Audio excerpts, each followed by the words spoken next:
السلام علیکم سامعین، یکم ربیع الثانی ہے، 18 اکتوبر ہے۔ سوشل انڈیا نیوز میں آپ کا خیر مقدم ہے۔ خبر کا عنوان ہے: پاکستان کے سابق وزیر اعظم عمران خان کا لانگ مارچ یعنی طویل مارچ شروع ہو گیا ہے۔ پاکستان تحریک انصاف کی طرف سے ملک میں فوراً ہی چناؤ کرانے کے مطالبے کو لے کر آج لاہور سے لانگ مارچ شروع ہو چکا ہے اور جماعت کی جانب سے اعلان کیا گیا ہے کہ یہ پنجاب کے مختلف شہروں سے ہوتا ہوا 7 دن بعد اسلام آباد پہنچ جائے گا۔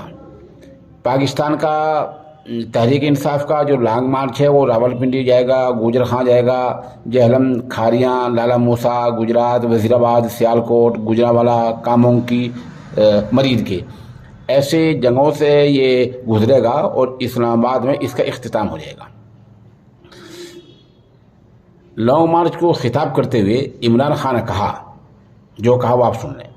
چیئرمین تحریک انصاف عمران خان نے لاہور کی لبرٹی چوک میں لانگ مارچ سے خطاب کرتے ہوئے ISI کے سربراہ لیفٹیننٹ جنرل ندیم انجم کو خطاب کرتے ہوئے کہا کہ آپ نے کہا تھا کہ ہم سیاست نہیں کرتے۔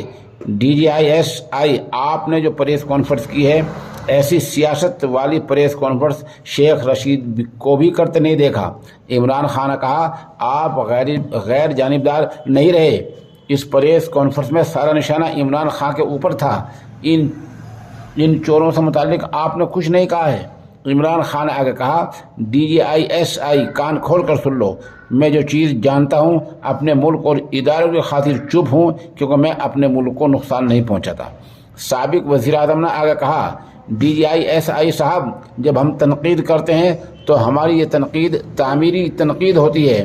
میں بہت کچھ کہہ سکتا ہوں، آپ کو جواب دے سکتا ہوں، مگر میں نہیں چاہتا کہ ملک کمزور ہو۔ DGISI میں نے کوئی غیر قانونی بات نہیں کی، میں صاف اور شفاف